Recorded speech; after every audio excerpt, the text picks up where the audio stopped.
replaced by 2020. You heard both the arguments. Arvind और पूजा दोनों ने बहुत बढ़िया आर्गुमेंट थे और अब बारी है हमारे जजेस की जिन्होंने काफी नुक्स उठाए इन आर्गुमेंट्स में और अब सवाल पूछेंगे. They poked them with their questions. So Mandana, if you are ready, Pooja for you.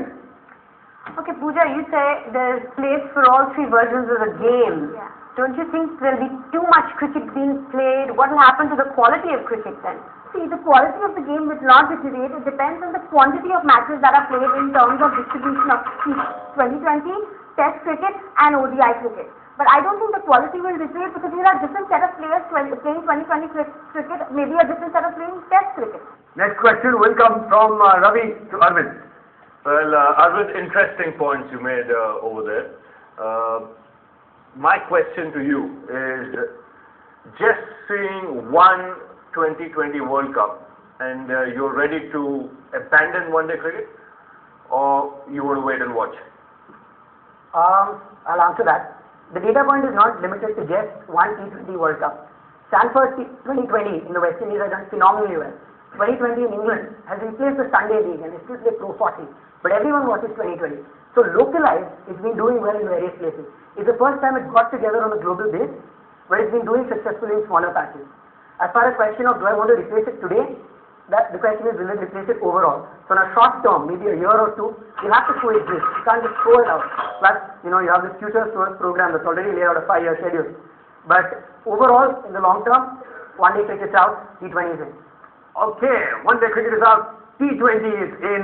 Who's going to be out today? Who's going to be in? Right now, these guys have to go off the dais. Somebody else has to come in and defend their point. But first, let's just play Sharon's point, of course, to the two contestants.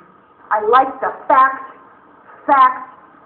You laid out your argument very clearly for me, and you sort of closed the door on my questioning what you were going to say because you laid it out as facts. Pooja, you're going to have to work on your voice. It is not your strength. Your thoughts may be very strong, but when they're represented by your voice, you're going to lose something. So you've got to slow down, bring it down, take away a certain edgy quality and just make it deeper. Thank you very much, Sharon. Well, Pooja and Arvind, we're done with you now. So come on, off you go. Time for our last pair to come now. It's Shireen and Jatin on the dice.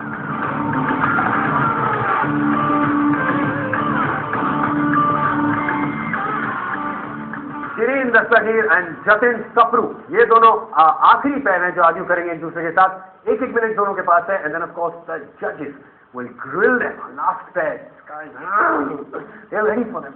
But what are they speaking about? Here is that big question. Have a look. Chuck the India. The movie opened up a can of worms, and amongst a lot of issues, the core issue was the way women's sport is treated in India. The movie asked the question, but even in the euphoria of a box office hit, the answer was very conveniently ignored. So the big question is sports in India a man's domain? Is sport in India a man's domain? Shireen kahengi, yes, it is a man's domain. Your 60 seconds, start now. The sport is the same, the treatment is different. The rules are the same and the revenue is different. Welcome to the world of Indian women in sport. Well, take cricket for example. The Indian women's team reached the finals of the World Cup, same as the men. Look at how much coverage the men got as compared to the women. It's not Sania Mirza, she's a shining star today, but her hemlines are given more attention by the media than her backhand. Women, yes, in sport are given media attention, but that's not what we're asking for. We're asking for the infrastructure, we're asking for the revenue so that we can make ourselves better, so that women can play better. Yes, if you look at the statistics, there are 973 women for every 1,000 men in India, but they still want to play sport. Women love sport all over the country. They want to come here. I'm an example, I want to talk about it, but there are women there who want to play it.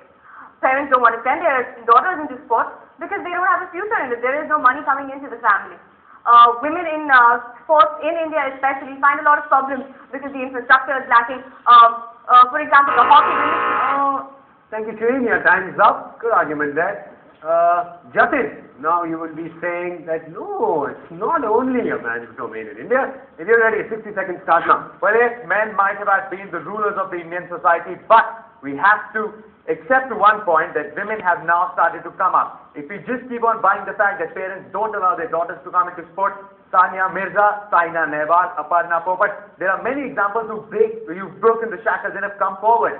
Well, it might have been true that there is still not so much money for females in India coming into sport, but it's a brave step. They've come forward and they're giving men a good run for their money. If Kabir Khan could go argue with the team and his management that yes, I need a shot for my girls hockey team with the guys, at the end, even in that movie, they had to accept the fact. And that's what's happening. The age shut up, even the women, they were right on top, and even the men had to agree that yes, the teams are coming up. Sports is not really now a commodity. It's become a very open thing, and females have started to show the initiative, and a lot depends on how the families have been supporting females to come forward, play, and if this continues, they say, I think there's a long way to go, and the entire belief that it's only men is going to be broken. Okay, time is up, Jatin.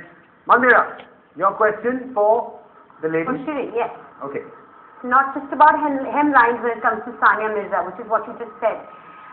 She's broken through. She's reached a stage which no other woman tennis player has in India before. You look at Anjali Red Pathak. Are you trying to say they don't get their due attention, people like them?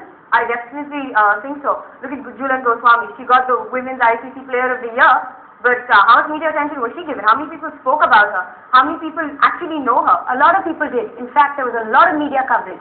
It got Julan Goswami came into the fore because of that. But how many people knew her before she did? She was one of the fastest bowlers that women's cricket in India has ever produced. What I said about Sania Mirza, I didn't mean that they only talk about her hemline, but it is focused on. Look at men. How many people are talking about what Yuvraj Singh wears, off the field?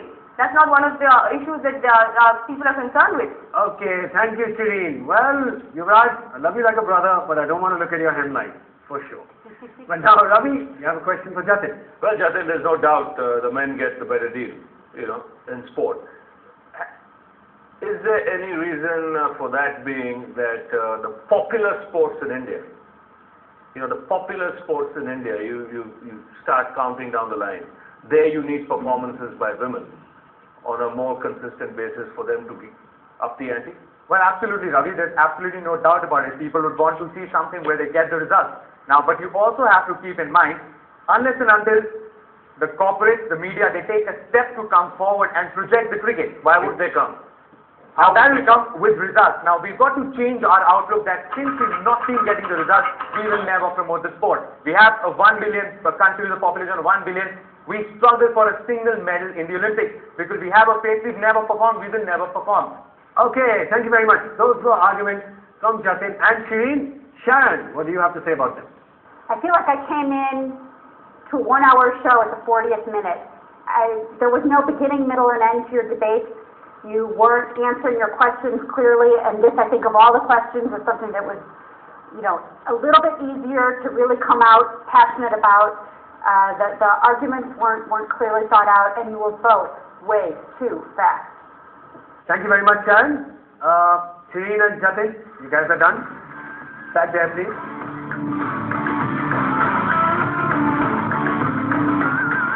So, ये तो थी भाई आज की कहानी. Let's see what our judges have to say.